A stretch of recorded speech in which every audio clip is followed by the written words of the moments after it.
श्री गुरुवे नमः। ओम गुरु ब्रह्मा गुरु विष्णु गुरुदेव महेश्वर गुरु साक्षात् परब्रह्म तस्मै श्री गुरुवे नमः। ओम वंशाकल्पतरुर्भक्ष्य कृपा सिन्धुभ्येव च पतितानां पावनेभ्यो वैष्णवेभ्यो नमो नमः। नमो महाविद्याय कृष्ण प्रेमपदाय कृष्णाय कृष्ण चैतन्य गौतमे नमो नमः।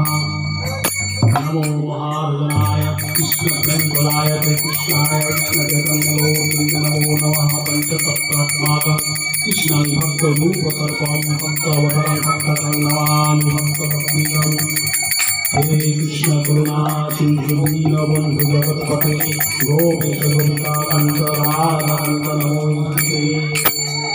कंचन गौरंगी राधे वनेश्वरी शोभान्वितंगे प्रणमामि हरिप्रिया। ओम नीलाचल निवासाय निताय परमात्मने भक्त सुभद्राय जगन्नाथाय नमो नमः। गुरुवाय तुलसीदेवाय केशवस्य कृष्ण भक्त परे तत्वते नमो नमः। ओम श्री कृष्ण चैतन्य प्रभु नित्यानंद श्री अद्वैत गदाधर गौर भक्तवृंद। हरे कृष्ण कृष्ण कृष्ण हरे हरे हरे राम राम राम हरे हरे।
उज्ज्वल वरण गौरवरदेहं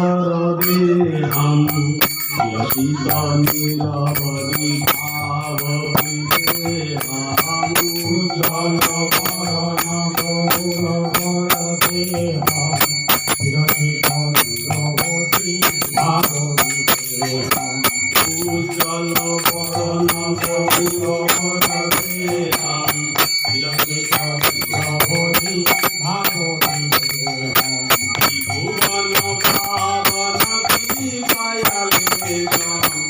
यशिता नीलावली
কথা বলো না। গ্রামে কিচার গ্রামে হরিবাসরের আয়োজন হেতু যে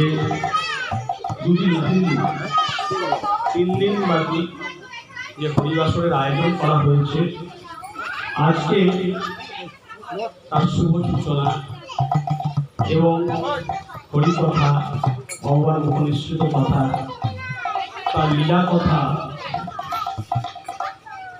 এই শ্রবণার্থ এই মঙ্গল হয়, মঙ্গল সাধিত হয়। ভগবানের যে উপনিষদ বাণী গীতা, সে সম্পর্কে আমরা আলোকপাত করব।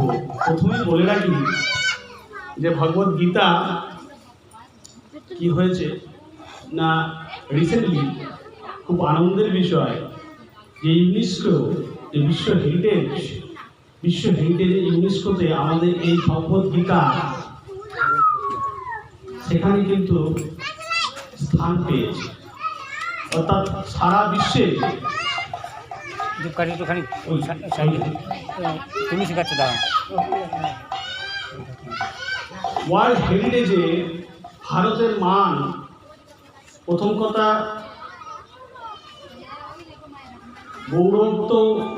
গৌরবান্বিত হয়েছে, তার সঙ্গে সঙ্গে সকল সনাতনী যারা রয়েছেন বিশ্বের বিভিন্ন জায়গায়, তাদের কাছেও এটা কিন্তু একটা খুবই আনন্দের বিষয়। আমাদের ভগবান কি করেছেন না, দাপর যুগে অর্জুনকে যে কুরুক্ষেত্রের রণাঙ্গনে যে তত্ত্ব শিক্ষা দিয়েছেন, এই তত্ত্ব শিক্ষা শুধু যে অর্জুনকে দিয়েছেন সে তাই নয়। অর্জুন হচ্ছেন আমাদের সকল যারা মনুষ্য জনি লাভ করেছি, যাদের মধ্যে বোধ আছে, যাদের মধ্যে বিবেক আছে, যারা ভাবতে পারি, যাদের মধ্যে কোনটা ঠিক কোনটা ভুল, এবং যাদের মধ্যে চেতনা আছে, তাদের সকলের উদ্দেশ্যে কিন্তু ভগবান এই তত্ত্ব শিক্ষা বা এই গীতারূপ যে অমৃত প্রদান করেছিলেন। এবং এটা কি, গীতাটা কি? গীতা হচ্ছে উপনিষদের সার, সর্ব উপনিষদ গাভী দুগ্ধ, এবং সেই সার, সেই দুধের সার হচ্ছে গীতা। এবং অত্যন্ত করুণাবশত ভগবান আমাদেরকে উদ্ধারের জন্য, মোক্ষ লাভের জন্য, চারিত্রিক উন্নতি সাধনের জন্য এই গীতারূপ যে অমৃত আমাদেরকে প্রদান করেছে। এই গীতার অনেক প্রচুর মহিমা, এর মহিমা বলে কিন্তু শেষ করা যাবে না। এর প্রথমে আমরা যে বিষয়ে আলোকপাত করব সেই বিষয়টা হচ্ছে কি, এই ভগবান প্রথম কথা এই যুগে যুগে, প্রত্যেক যুগে যুগে ভগবান আমাদেরকে কি করেছেন না, আমাদেরকে উদ্ধারের জন্য, কারণ ভগবান আমাদেরকে খুব ভালোবাসেন। আমাদের মনুষ্য ভগবানের কাছে অত্যন্ত প্রিয়, এবং আমরা ভগবানকে যতটা, অনেক অনেক ভক্ত আছে যারা ভগবান বিভিন্ন অন্য কিছু আর জানে না, বোঝে না, কৃষ্ণ কথা ছাড়া অন্য কিছু বাজে সমস্ত কিছু আন কথা, যেখানে যায় সবসময় কিন্তু নামের সঙ্গে থাকেন, ভক্ত সঙ্গে থাকেন। তথাপি ভক্তাধীন জনার্দন ভগবান সেই ভক্তকে আরো বেশি ভালোবাসে, আরো বেশি পরীক্ষা নেয়। কারণ ভগবান যে ভালোবাসা আমাদেরকে বাসেন, যে প্রেম আমাদেরকে ভগবান প্রদান করেছেন, আমরা কিন্তু শত চেষ্টা করলেও আমরা কিন্তু সেই জায়গায় যেতে পারবো না। আমরা চেষ্টা করতে পারবো মাত্র, কারণ ঈশ্বরের অপার করুণা। সেই সত্য যুগ থেকে ভগবান আমাদেরকে, আমরা দেখেছি যে সত্য যুগ থেকে ভগবান বিভিন্ন রূপে, বিভিন্ন অবতার রূপে ভগবান কি করেছেন, আমাদেরকে রক্ষা করেছেন। কখনো তিনি পূর্ণ অবতার হয়েছেন, কখনো নৃসিংহ অবতার হয়েছে, কখনো তিনি এই কুর্ম অবতার হয়ে মান্দার পর্বতকে পৃষ্ঠে ধারণ করেছেন সমুদ্র মন্থনের সময়। এবং আমরা দেখেছি যে কখনো তিনি রাম অবতার হয়ে আমাদেরকে সকলকে আপন করে নিয়েছেন। নেতৃত্ব কিভাবে দিতে হয়, পিতার প্রতি কিভাবে শ্রদ্ধা জ্ঞাপন করতে হয়, ত্যাগ কাকে বলে, তার সঙ্গে সঙ্গে ভাতৃপ্রেম, স্ত্রীর প্রতি মর্যাদা, মর্যাদা পুরুষোত্তম এমনি এমনি বলা হয় না। তার সঙ্গে সঙ্গে আমরা সাধারণত প্রথমে যুগ হিসাবে আমরা দেখেছি যে সত্য, ত্রেতা, দ্বাপর, কলি, 4 যুগে 4 অবতার। এবং আমরা যদি আরেকটু বেশি এই পথে থাকি ভক্তি রাজ্যে, আমরা 10 অবতার সম্পর্কে ভগবানের শুনেছি। এই ভগবান যুগে যুগে কেন অবতীর্ণ হন? প্রথম কথা, ভগবান গীতাতে বলেছেন, গীতার 4th অধ্যায়ে, যদা যদা হি ধর্মস্য গ্লানির্ভবতি ভারত অভ্যুত্থান অধর্মস্য তৎমানস্যাম্য পরিত্রাণায় সাধুনাং বিনাশায় যদুষ্কৃতাং ধর্ম সংস্থাপনার্থায় সম্ভবামি যুগে যুগে। অর্থাৎ যখন গ্লানি হয়, ধর্মের প্রতি গ্লানি হয়, অধর্মের অভ্যুত্থান হয়, তখন ভগবান কি করছেন? কখনো তিনি নৃসিংহ অবতার হয়েছেন, নৃসিংহ অবতার হয়ে তিনি কি করেছেন না দৈত্যদেরকে নিধন করেছেন, সত্যকে প্রতিষ্ঠা করেছেন, ধর্মকে প্রতিষ্ঠা করেছেন, ভক্তদেরকে রক্ষা করেছেন। আবার আমরা দেখেছি কখনো তিনি বরাহ অবতার হয়েছেন, বরাহ অবতার হয়ে তিনি দৈত্য নাশ করেছেন, পৃথিবীকে উদ্ধার করেছেন, জলাশলা শস্য শ্যামলা তৈরি করেছেন। কৃষ্ণ অবতার হয়ে তিনি কত লীলায় না করেছেন, এবং দেখুন তার প্রেম, তার করুণা, রাম অবতার হয়ে তিনি কত করুণা, কত প্রেম, তিনি কি করলেন? স্বর্গের এসব ফল তিনি গ্রহণ করেছিলেন, তিনি অহল্যার অভিশাপ তিনি খণ্ডন করেছিলেন, এবং পরম করুণাময় মহাপ্রভু হয়ে যখন তিনি এলেন, ভাগবত অনুসারে ভগবান শুধু 10 অবতার নয়, ভগবানের 24 অবতারের কথা এই ভাগবত পুরাণে কিন্তু উল্লেখ রয়েছে।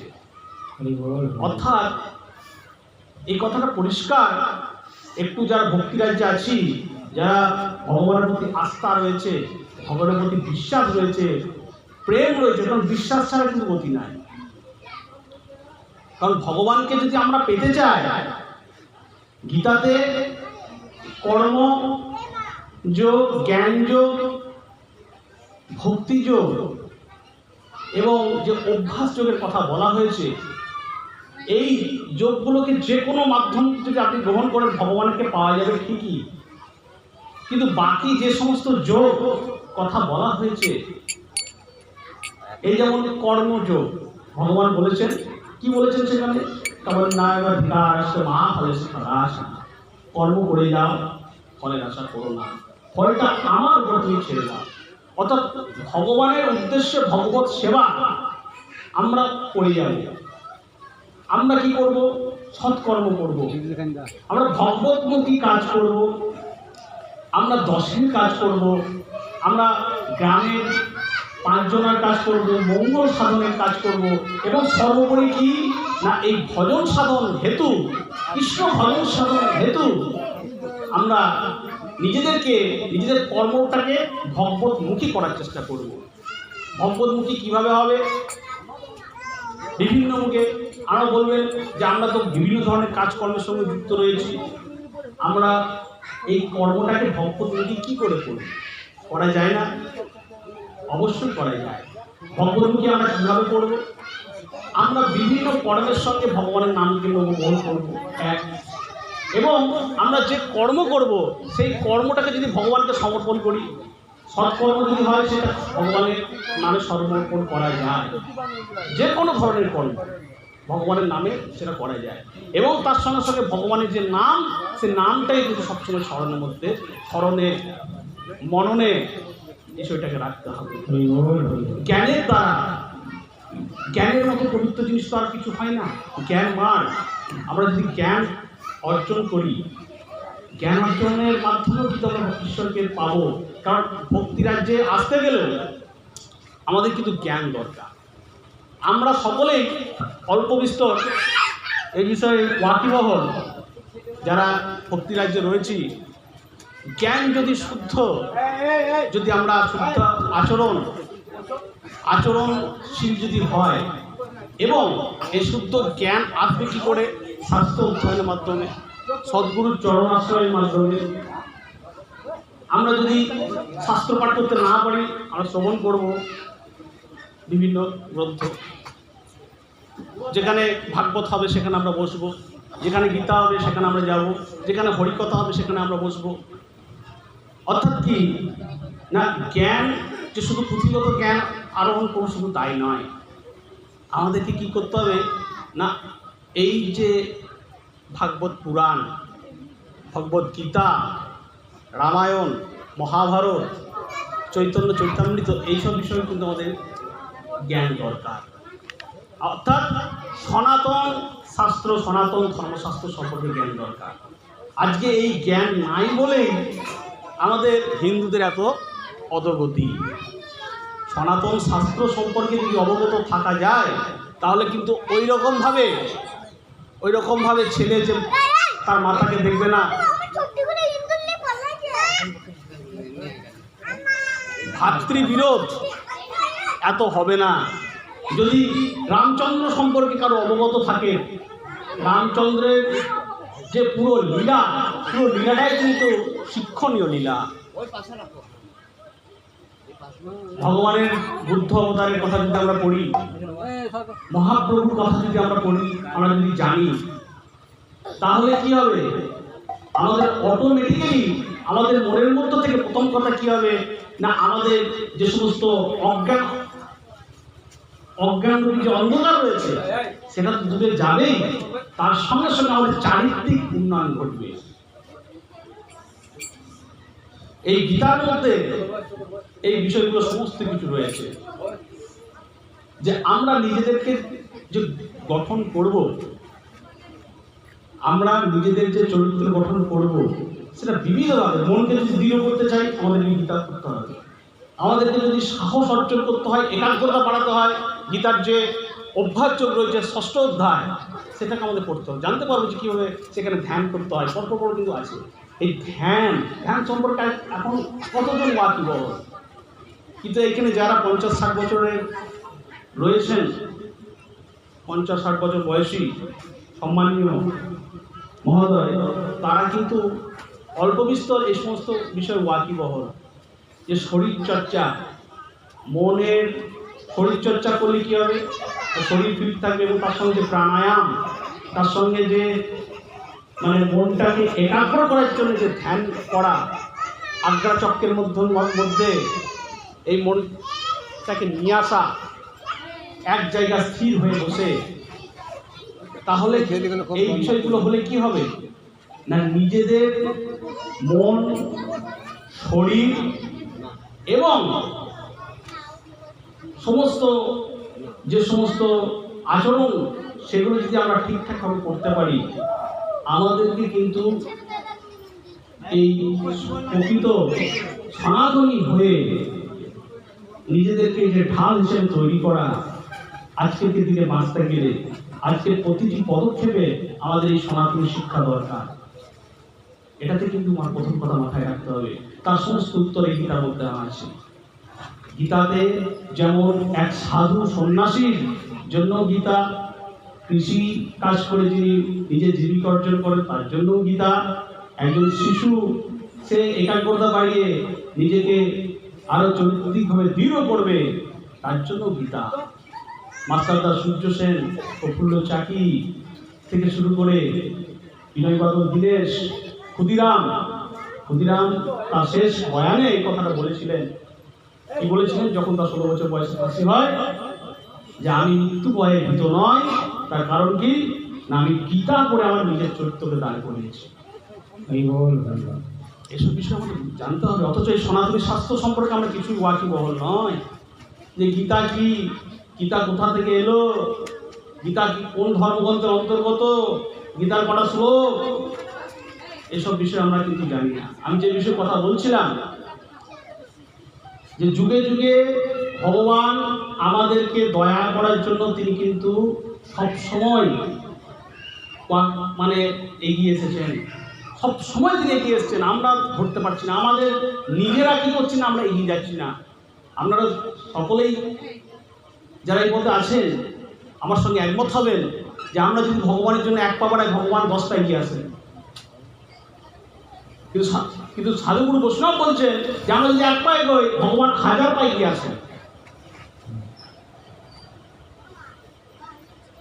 তার কারণ দেখুন, এই যে আমি যুগে যুগে কথাটা কেন বললাম, কারণ আপনারা যারা একটু যারা শাস্ত্র পড়েন বা গীতা পড়েন, আপনারা বলবেন যে সত্য তেতা দাপর কলি। দাপর যুগে ভগবান শ্রীকৃষ্ণ নীতি করেছিলেন, তিনি অর্জুনকে তত্ত্ব শিক্ষা দিয়েছিলেন, যেটাকে গীতা বলা হচ্ছে। এই গীতা তো অ্যাকচুয়ালি মহাভারতের অংশ। তাহলে সত্যযুগ থেকে যে ভগবান দয়া করেছিলেন সে কথাটা কেন বলছেন? সত্য এর আগে গীতা কি ছিল না? গীতা কিন্তু এর আগেও ছিল। ভগবান চতুর্থ অধ্যায়ে কিন্তু এই কথাটা বলেছেন অর্জুনকে যে হে অর্জুন, প্রথমে এই তত্ত্ব শিক্ষা আমি সূর্যদেব বিবস্বানকে দিয়েছিলাম তখন 12 কোটি বছর আগে সত্য যুগে। তারপর সূর্যদেব এই তত্ত্ব শিক্ষা দিয়েছিলেন মনুকে, তারপর মনু থেকে ইক্ষাকু। এইভাবে কিন্তু ঋষি পরম্পরায় শিষ্য পরম্পরায় কি চলে আসছিল না, গীতার তত্ত্ব শিক্ষা কিন্তু ভগবান দিয়ে আসছিলেন। কিসের জন্য? কল্যাণ হেতু, মোক্ষ লাভের হেতু। কারণ আমরা তো মনুষ্য জীব, আমরা কিন্তু এই মনুষ্য জন্ম কিন্তু মনে রাখবেন এই খেলাম ঘুমাইলাম সন্তান উৎপাদন হলো, হ্যাঁ, এইসবের জন্য নয়। ভগবানের কাছে পৌঁছানোর মাধ্যম হচ্ছে মনুষ্য জনি। কারণ এই মনুষ্য জনিতেই আমরা একমাত্র ভগবানকে ডাকতে পারছি, এই যে হরিকথা আলোচনা করতে পারছি, শ্রবণ করতে পারছি, জানতে পারছি, বিবেক আছে, বুদ্ধি আছে, হ্যাঁ, সেগুলোকে আমরা ঠিকমতো কাজে না লাগিয়ে কি করছি না, নেগেটিভ দিকে কাজে লাগাচ্ছি। আমরা অর্থের পেছনে ছুটছি, আমরা কামনার পেছনে ছুটছি, আমরা যাতনার পেছনে ছুটছি। কিন্তু সবাই এক সিদ্ধান্ত দিয়েছে কি, এইসব বিষয় যতই ঘোরা হবে, অর্থের পেছনে, কামনার পেছনে, মায়ার পেছনে, আমার ছেলে, আমার পুত্র, আমার জামাই, আমার আমার আমার কোনো কিছুই কিন্তু আমার নয়। কালের থেকে শক্তিশালী কেউ কিন্তু নয়। কাল আসবে, আজকে তোমার পাওয়ার আছে, কালকে তোমার সব ইয়ে হয়ে যাবে। তুমি যদি সঠিক থাকো, সত্যের পথে যদি থাকো, ধর্মের পথে যদি থাকো, তাহলে কিন্তু ভগবান তোমাকে রক্ষা করবে। তোমার আশীর্বাদ বর্ষিত হবে, মাধবের আশীর্বাদ কিন্তু বর্ষিত হবে, নচেত কোন দিকে চলে যাবে। আমরা যুগে যুগে সেই জিনিসগুলো ইতিহাস তো আমরা দেখতে পাচ্ছি। কিন্তু যেটা বলছিলাম যে ভগবান প্রথমে দিয়েছিলেন, তারপরে কি হলো, ঋষি পরম্পরায় চলে আসছিল গীতা জ্ঞান। কিন্তু মাঝখানে কি হয় না, এই একটা গ্যাপ তৈরি হয়, লিঙ্ক কেটে যায়। সহজ কথা যদি বলা হয়, ব্যাংকে এখন কথা, হ্যাঁ, অনলাইনের কথা, লিঙ্ক কেটে গিয়েছিল। সেটাকে পুনরায় কুরুক্ষেত্রের রণাঙ্গনে ভগবান আবার সেটাকে কি করলেন না, জুড়ে দিলেন। অর্জুনকে মাধ্যম করলেন, রিপ্রেজেন্টেটিভ করলেন অর্জুনকে, এবং সেই অর্জুন কি শুধু অর্জুন, আমরা সকলেই কিন্তু অর্জুন। এবং এই পরপর পরপর পরপর শিক্ষা আমাদেরকে দিলেন।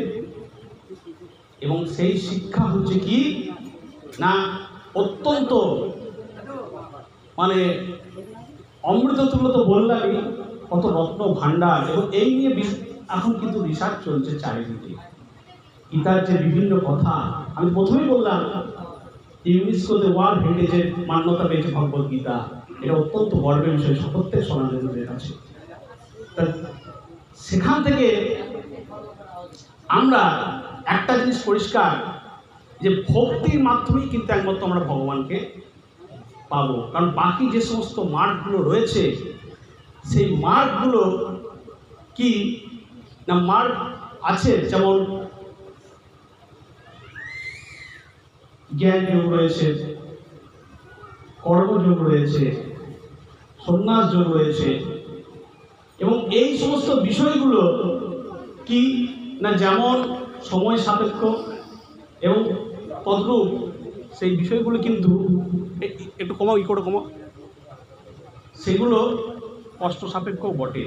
এবং কলিযুগে কিছু কিছু বিষয় যেমন হবে না, কি হবে না, যেমন অশ্বমেধ, মানে ব্রহ্ম বৈবর্ত পুরাণ অনুযায়ী অশ্বমেধম গবালম্বম সন্ন্যাসন পদপৈত্যকাম দেবরেণ সুতৎপত্তি কলৌ পঞ্চবিধ বিপর্যয়। এই কলিযুগে বড় বড় যজ্ঞ, যেমন অশ্বমেধ যজ্ঞ, গবালম্ব যজ্ঞ, সন্ন্যাস, পদপৈত্যকম, কীর্তিসাধ্য, ফলের দ্বারা বা মানুষের দ্বারা, এগুলো করা কিন্তু উচিত নয়। এগুলো আগে হতো। তাহলে কলিযুগে আমরা কি করব না, ভগবানের হেতু আমরা কি যজ্ঞ করব না, এই যে হরিনাম মহাযজ্ঞ শুরু হয়েছে এখানে, কলিকালে হরিনাম মহাযজ্ঞের মতো আর কোনো যজ্ঞ না। হরি বল হরি বল হরি বল নিতাই গৌর হরি বল। এবং গীতা মহাযজ্ঞ, ভাগবত সপ্তাহ, এইসব বিষয়গুলোকে আমাদের বেশি কি করতে হবে না, এই বিষয়ে ওয়াকিবহাল হতে হবে, আত্মস্থ করতে হবে এবং ভক্তিকে আমাদের মাধ্যম করতে হবে। তা এই ভক্তি যোগের প্রথমেই অর্জুন জিজ্ঞাসা করছেন, এবং সতত যুক্তা যে ভক্তস্থান পরিচুপাসতে যে চপক্ষরং ব্যক্তং তেষাং কে জগবিত্তমা। যে ভগবানের যে উপাসনা, অব্যক্ত উপাসনা আর সাকার ভাবে ভগবানের উপাসনা, তাদের মধ্যে যারা সাকার ভাবে ভগবানকে উপাসনা করেন এবং যারা অব্যক্ত ব্রহ্মের উপাসনা করেন, তাদের মধ্যে শ্রেষ্ঠ যোগী কে? অর্জুন জিজ্ঞাসা করছেন ভগবানকে। ভগবান বলছেন, ময়া বিশ্বমনোজীবান নিত্যযুক্তা উপাসতে শ্রদ্ধয়া পরয়া তস্তে বিযুক্ততমামতা। ভগবান বললেন, যারা তাদের মনকে আমার সবিশেষ রূপে নির্দিষ্ট করে এবং অপ্রাকৃত শ্রদ্ধা সহকারে নিরন্তর আমার উপাসনা করেন, আমার মতে তারাই সর্বশ্রেষ্ঠ যোগী। যে তক্ষণং নিরাবক্তং পরিচুপাসতে সর্বত্রং চিন্তনং চক্রং ধ্রুবং সংজ্ঞামদ্গ্রামং সর্বত্র সমবুদ্ধয়া তে প্রাপ্নুবন্তি মামেব সর্বভূতহিতো রতা। যারা সমস্ত ইন্দ্রিয় সংযত করে সকলের প্রতি সমভাবাপন্ন হয়ে সর্বভূতের কল্যাণের রত হয়ে আমার অক্ষর অনির্বাচনীয় অব্যক্ত সর্বব্যাপী অচিন্ত অপরিবর্তনীয় অচল ধ্রুব ও নির্বিশেষ স্বরূপকে উপাসনা করেন, তারা অবশেষে আমাকে প্রাপ্ত হন। সহজ কথায় যদি বুঝতে হয়,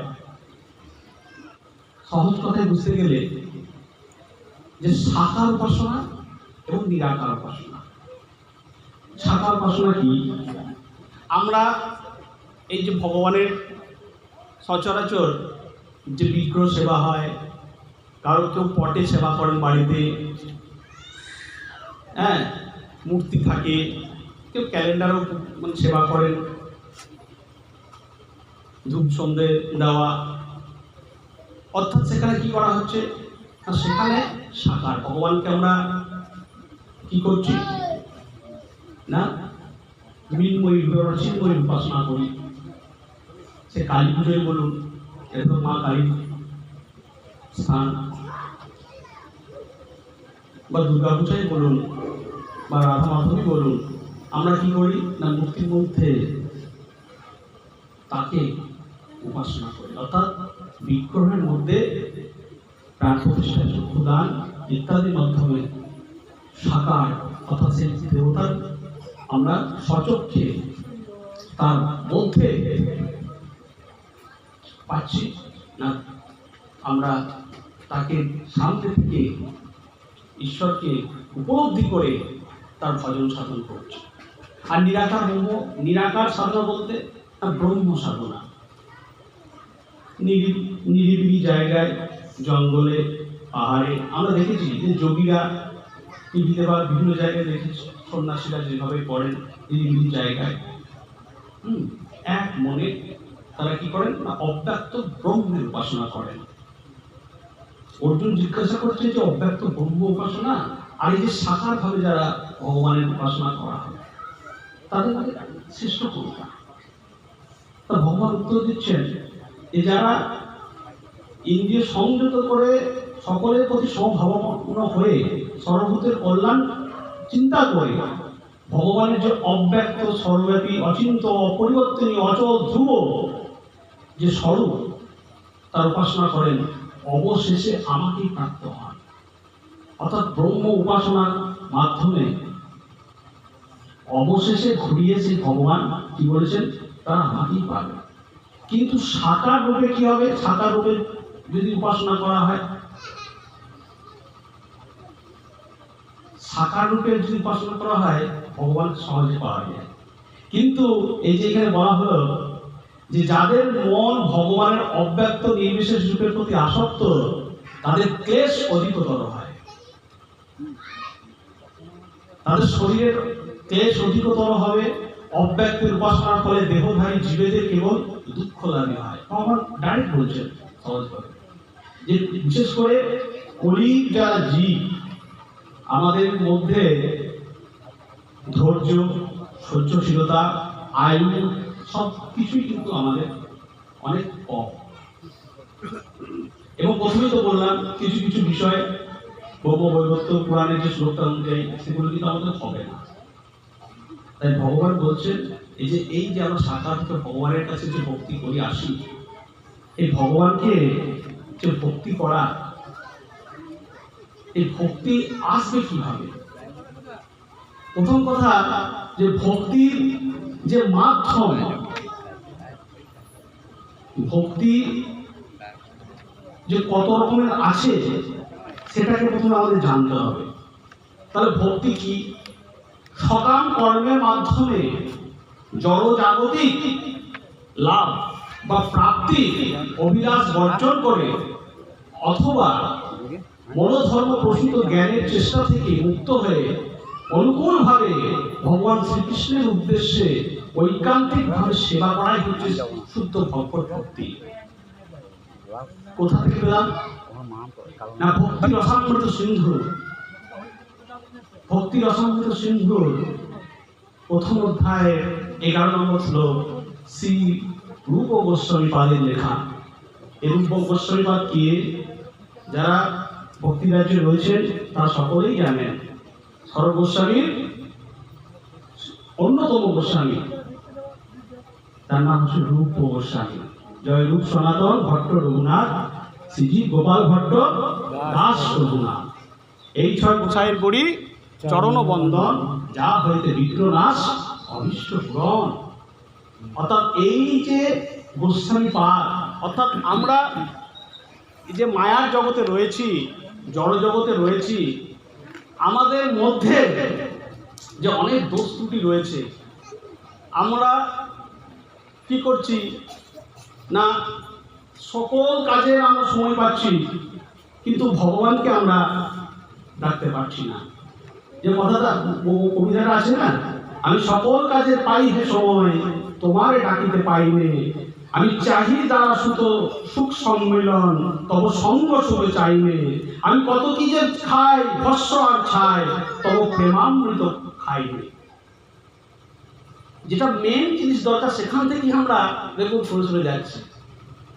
কিন্তু বেদের কথা সিংহম বিশ্বের অমৃতস্ব পুত্র, আমরা সবাই অমৃত পুত্র, আমরা সবাই কিন্তু ঋষি জনি লাভ করে এসেছি, সবারই গোত্র ঋষি গোত্র সকলেই আমরা। কিন্তু ঋষি গোত্র হয়ে ঋষি মুনিদের মতো আমরা কাজ করছি কি? আমরা কিসের মতো আচরণ করছি? দৈত্য দানবের মতো আচরণ করছি। এই যে ভাগবতের মধ্যে যে বিভিন্ন যে কথাগুলো আছে, আচরণ বিধি কিভাবে পড়া উচিত, সমস্ত পরপর কিন্তু সেখানে অধ্যায় বা অধ্যায়গুলো আছে। এখানে যে ভাগবতের মধ্যে দেখবেন যে সৃষ্টিতত্ত্ব যত উল্টাবেন 3য় স্কন্ধে, সেখানে যে আমরা দেখব যে কাশ্যপ ঋষি এবং দিতি, এবং কাশ্যপ ঋষি এবং অদিতি, মানে কাশ্যপ ঋষি তার 2 পত্নী যে দিতি এবং অদিতি, দিতির গর্ভে কি হলো? দৈত্য। এবং অদিতির গর্ভে কিন্তু দেবতার জন্মগ্রহণ করলেন। কি করে? পিতা কিন্তু এক, কিন্তু মাতা, তাই মাতাকে প্রথমে কি হতে হবে? আচরণশীল হতে হবে। একই কাজ কাশ্যপ ঋষি, সেই দিতির গর্ভে কেন হলো তার কথা ভাগবতে কিন্তু আছে। কিরকম? দিতির গর্ভে কেন দানব হলো, দৈত্যকুল কেন হলো না, সেখানে দেখবেন যে উল্লেখ রয়েছে 3য় স্কন্ধে, না দিতি কি করলেন না, সন্ধ্যাবেলায় গধূলি লগ্ন পেরিয়ে যখন সন্ধ্যা, সেই সন্ধ্যার সময় তিনি কি করলেন না, কামিনী রূপ ধারণ করে তিনি তার পতি দেবতাকে তিনি কি করলেন না, কামে সম্মোহিত করলেন। সন্ধ্যাবেলাটা কিসের সময়? এটাই হচ্ছে তত্ত্ব শিক্ষা। প্রকৃত, যে আমরা কিছু জানবো। সন্ধ্যাবেলাতে হচ্ছে গণেরদের মিলনের সময়। সেই সময় কি না একটা লগ্ন থাকে, সেখানে দিন এবং রাত্রির সমাহার হচ্ছে, মিলিত হচ্ছে একটা সন্ধিক্ষণ। তখন হচ্ছে দেবতাদেরকে ডাকার সময়। তখন শঙ্খধ্বনি করে কি করা হয়, এই বাতাসের মধ্যে যে সমস্ত ক্ষতিকর বিষয়গুলো থাকে সেগুলো দূরীভূত করা হয়, উলুধ্বনি করা হয়। এই উলুধ্বনি কি? উলুধ্বনি উ অর্থে কৃষ্ণ, লু অর্থাৎ লালিনী শক্তি রাধারানী। উলুধ্বনি অ্যাকচুয়ালি কিন্তু রাধাকৃষ্ণকে ডাকা হচ্ছে, বলা হচ্ছে। এগুলো জানতে হবে। কিন্তু সেই সময় ভজনের সময় নয়, ভজনের সময় নয়, সেই সময় রতিক্রিয়ার সময় নয়, সেই সময় অধ্যয়নের সময়, শাস্ত্র অধ্যয়নের সময়, ঈশ্বরের ভজনের সময়, জপের সময়, কীর্তনের সময়। কিন্তু সেই সময় রতিক্রিয়ার ফলে কি হলো না, দিতির গর্ভে দানব উৎপন্ন হলো। কে? হিরণ্যকশিপু এবং হিরণ্যাক্ষ। এই হচ্ছে আসলে। তাই মাতৃ গর্ভে মানে আমাদের সনাতন শাস্ত্র কতটা বৈজ্ঞানিক এবং কতটা স্বাস্থ্যসম্মত দেখুন না। এই জায়গায় ডাক্তাররা যে বলে থাকে যে যার গর্ভে সন্তান রয়েছে মাতৃসম্ভবা, ডাক্তাররা প্রথমে বলছে, আমি ডাক্তারের কথা বলবো তারপরে শাস্ত্রের কথা বলবো, তারা কখনো স্থির জায়গায় যাবে না, তারা কোনো মানে গন্ডগোলের ঝগড়ার জায়গায় থাকবে না। তারা কোথায় থাকবে? তারা শান্ত পরিবেশে, যা তারা তখন যেন সুখে থাকে ও আনন্দে থাকে, হাসি খুশি থাকে, তার চেষ্টা করবে। আর সাধুগুরু বৈষ্ণব, সদ্গুরুদেব, সদ্ব্রাহ্মণ তারা কি উপদেশ দেন? যে এই সময় সন্তান ধারণের পূর্বে প্রথমে